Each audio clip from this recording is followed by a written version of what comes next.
Hello, everyone. Hello. Welcome back to Mrs. Speak English channel, the podcast where learning English is easy, fun, and never boring. I'm your host, Emma. And I am Ethan, your co-host. Hello to every single one of you listening today, wherever you are in the world. We have listeners from so many countries. India, Brazil, Japan, Saudi Arabia, Turkey, Nigeria. It is amazing. It really is amazing. English is truly a global language. It is, and that is why we are here, to help you speak it better, more naturally, and with confidence. With confidence. That is the key word. So, Ethan, how are you today? Are you ready for this lesson? Emma, I am very ready. I woke up this morning, I had breakfast, I had my tea. Tea, not coffee today? No, today's a tea day. And I thought to myself, today is going to be a great day. And it is. I love that. A positive morning. Very good. Yes, and now I am here with you and with all our wonderful listeners. So yes, I am 100% ready. Perfect. Okay, everyone. Today's lesson is very, very important. We're going to talk about 3 English words. 3 small words, but they are very powerful. Very powerful. These 3 words are could, would, and should. Modal verbs. These are called modal verbs in English grammar. Yes, modal verbs, and a lot of English learners, even intermediate learners, get confused between these 3. They look similar, they feel similar, but they have different meanings. Exactly. And by the end of this episode, you will understand the difference clearly and easily. So, let's get started. But first, Yes. Before we start, we have a small but important request. if you are enjoying our podcast, and we really hope you are, please click the like button. A big thumbs up. It helps us so much. It tells us you are there and you are learning. And if you are new to this channel, first of all, welcome. We are so happy you found us. Please subscribe to Mrs. Speak English channel so you never miss a new episode. And share this with one friend, just one friend who is learning English. You could help them so much. That's very kind. Okay, thank you, everyone. Now let's learn. Let's go, Ethan. Let's go. What is could? Okay, Ethan, our first word, could. C-O-U-L-D. Could. It sounds like would, but with a K sound at the beginning. Could. Good pronunciation tip. And what is could? Well, could is the past tense form of the word can. Can becomes could, like how will becomes would and shall becomes should. Exactly. But here is the interesting thing. We do not only use could to talk about the past. Right. Could has many uses. So let us go through them one by one. Use number 1, ability in the past. The first use of could is to talk about ability in the past, something you were able to do before in the past. For example, when I was young, I could run very fast. Can you run fast now, Ethan? Emma, I could run fast, past tense. I understand. Okay, so could means was able to. You had that ability in the past. Let me give more examples so it is really clear. She could speak French when she was a child. I could swim very well when I was 10 years old. He could play the guitar before, but now he has forgotten. My grandfather could fix any machine. He was very talented. When I was a student, I could study for many hours without feeling tired.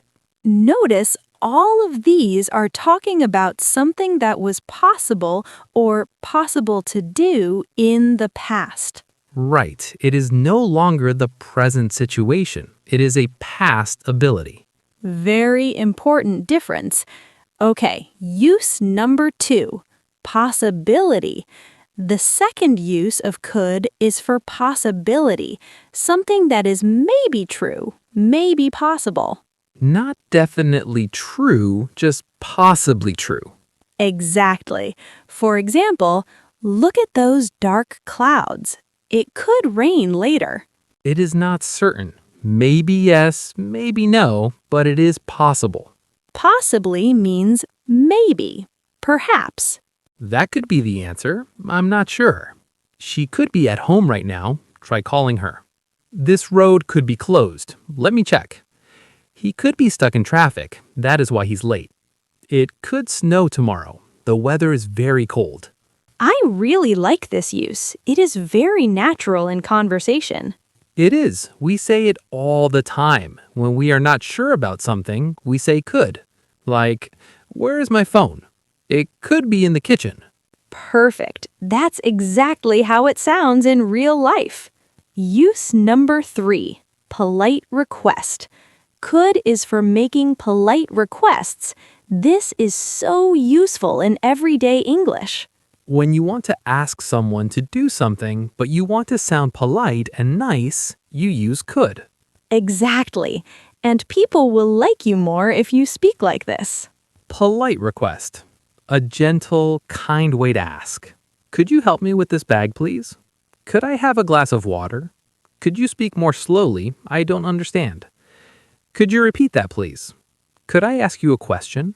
Could you tell me where the bus stop is? This one is especially good for traveling in hotels, restaurants, airports. Yes, anywhere you need help from a stranger, use could. It sounds educated and polite. Could you carry my suitcase? Ethan, that is polite, but maybe too much to ask a stranger.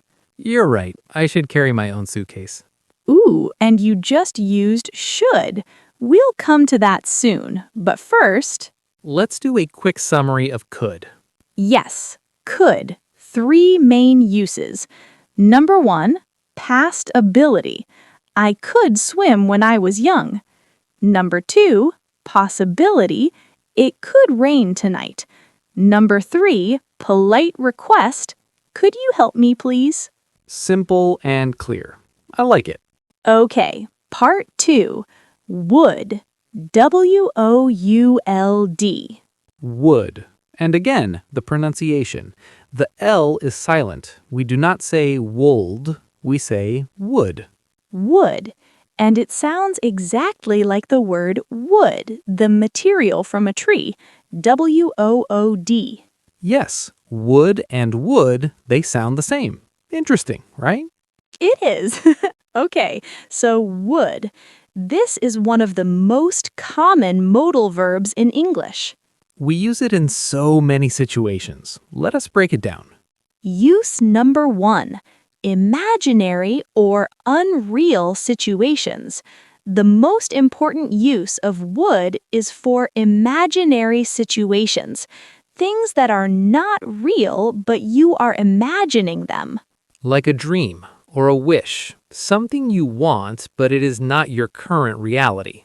For example, I would travel the whole world if I had enough money.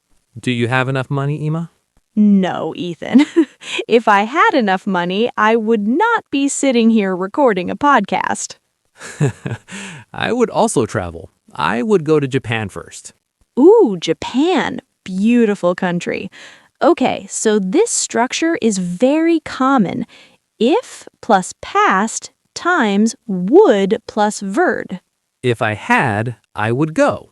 If she lived closer, she would visit more. Imaginary situation, not real, a wish or dream. I would buy a big house if I were rich. She would be so happy if she passed her exam. If I had more time, I would learn a new language. He would come to the party if he didn't have work. If I were the president, I would make school free for everyone.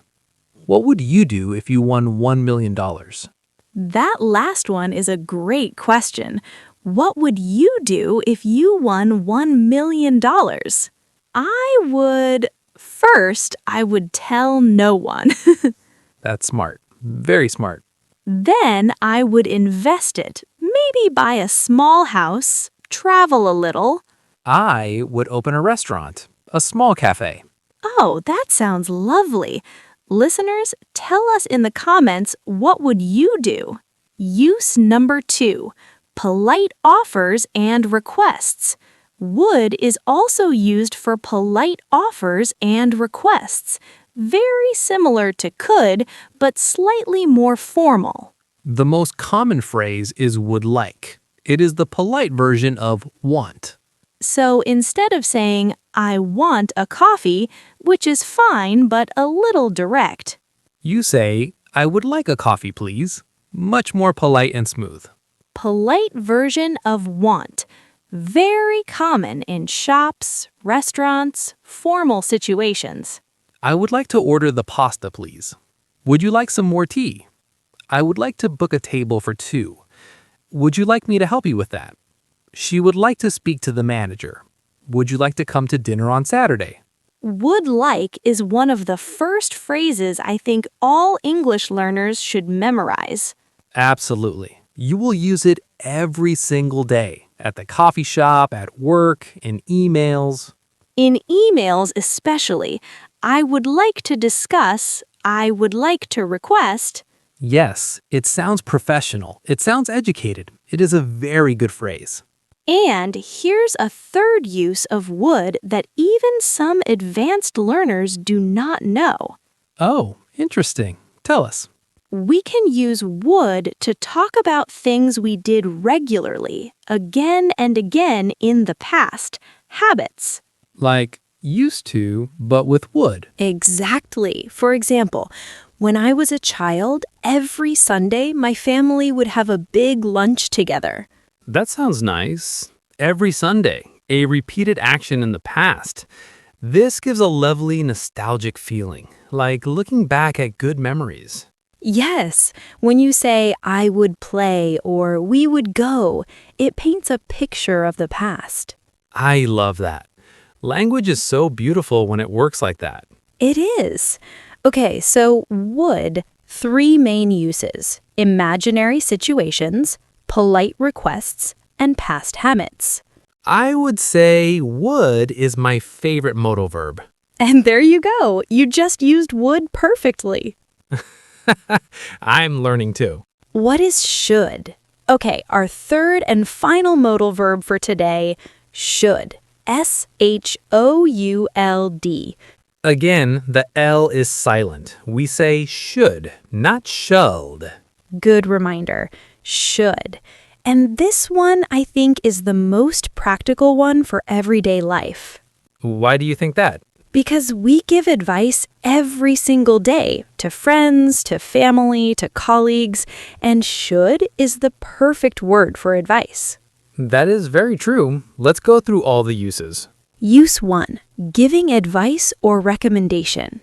The number 1 use of should is for giving advice, when you think something is a good idea for someone else. When you want to help someone with your opinion. For example, your friend says, I have a headache, and you say, you should drink some water and rest. You're not ordering them, you're not making a law, you're just giving friendly advice. Exactly. Should is kind. It is warm. It says, I think this is good for you. I love giving advice with should. I use it every day. Really? What kind of advice do you give? I always tell my brother, you should exercise more, you should eat better, you should sleep earlier. Your brother must find you very helpful. Or very annoying. But I mean it kindly. Use 2, light obligation or duty. Should can also express a light obligation, something that is expected, not a hard rule, but the right thing to do. It is not as strong as must or have to. Those are very strong obligations. Right. Must equals you have no choice. Should equals it's strongly recommended, it's expected. For example, employees should arrive on time. It is expected. It's part of being professional.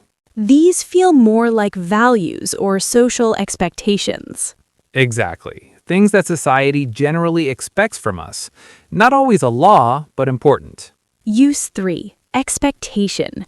And one more use, should can express expectation. You think something will probably happen. Like, the pizza should be here in 10 minutes. I expect it.